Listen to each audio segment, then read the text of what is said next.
Good morning, eighth graders. Today is Wednesday, April 1st, the first day of April.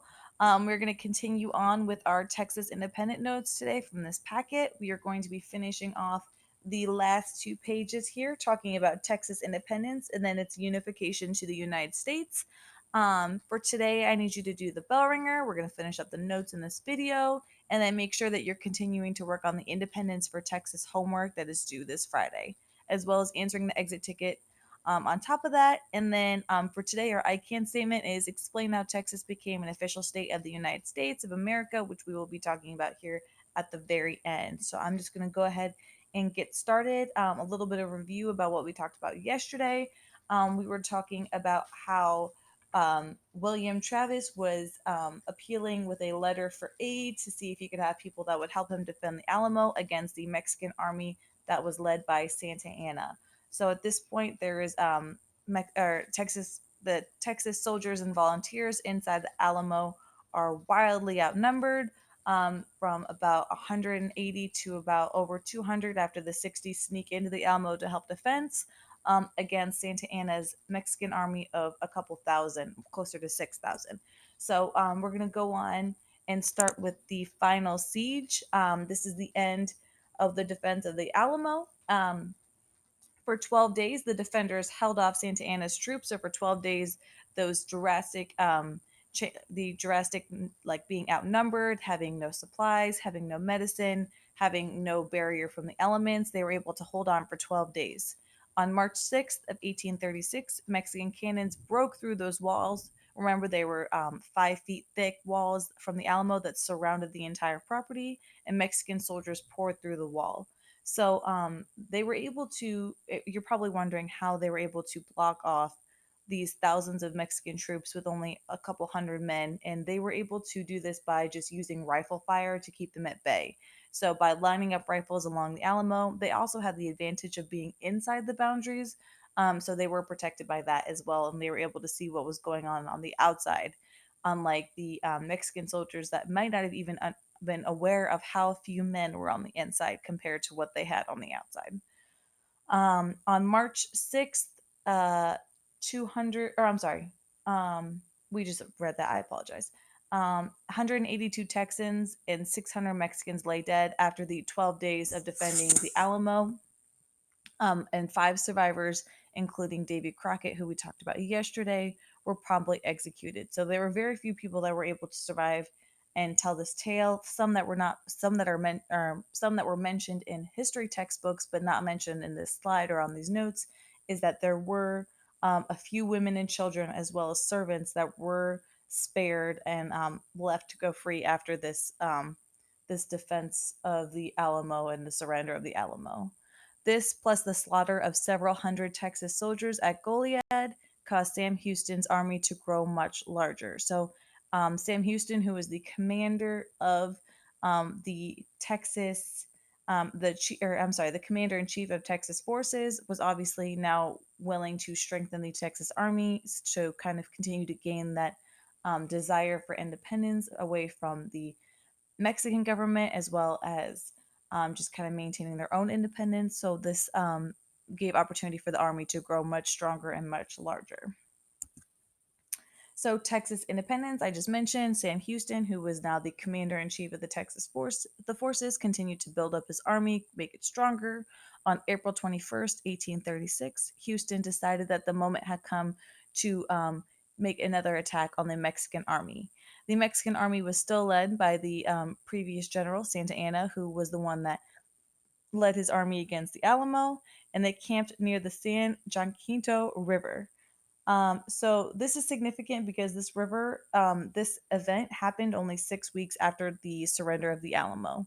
So, with cries of "Remember the Alamo," which was something that was like a passion cry, a patriotic cry, a like a war call for Texas or for Texans at this point, the Texans charged and surprised the Mexican soldiers.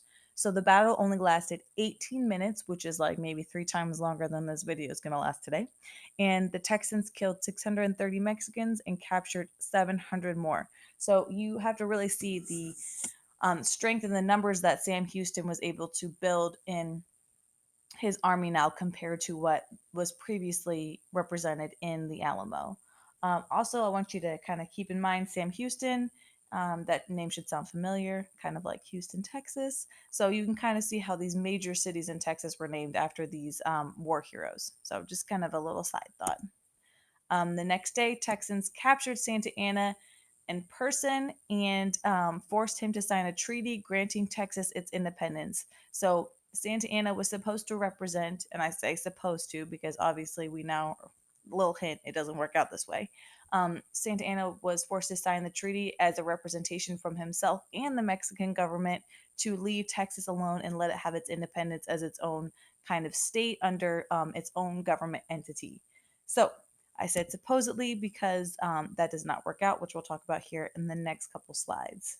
So, nicknamed Texas the Lone Star Republic after the flag Texans carried into battle. So, if you remember the picture that I showed you, I wonder if I could just kind of show you real quick going back here. If you look at this picture of the Alamo, you'll see in this picture the flag. It is the Lone Star State flag that's held high above the Alamo as well.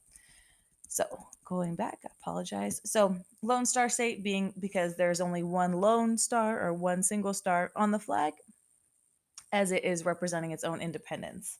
And this is actually the flag that they continue to use even after they join the Union in 1845 and they become a state of the United States of America. This is still the Texas flag that they continue to their state flag that they represent. So problems with the Texas Republic. Texas wins, gains independence, and that's all great and fun and awesome for a little while. But obviously, there were some downfalls to this, as any state tries to gain independence without a surefire plan or a stable economy. And that was that it was running out of money. So Mexico refused to accept the treaty, first of all, saying that Santa Anna was not the one that was able to make that decision. They did not acknowledge his this independence, even though the treaty was signed in representation of the Mexican government. They said Santa Anna signed the treaty, but he does not represent us. So they obviously still continued to ignore it and try to control Texas as a state. Texas was also bankrupt after strengthening their army under Sam Houston, and many Texans wanted to join the U.S. and join the U.S. Army as well. So Texans still believe that there was a lot of benefits of becoming something under the United States of America instead of having its own independence. They mainly wanted to secede away from Mexico because of the demands of the Mexican government. So Americans were divided on Texas. So the states that were already considered a part of the United States of America were divided on the issue of whether they should bring in Texas to be one of the states under the Union. So white Southerners were very supportive of it. They wanted to annex Texas. And while annex kind of sounds like a bad thing, like they're trying to cross them out, annex actually means to take control of. So when it says that they wanted to annex Texas, they wanted to take control of or join Texas under the United States of America.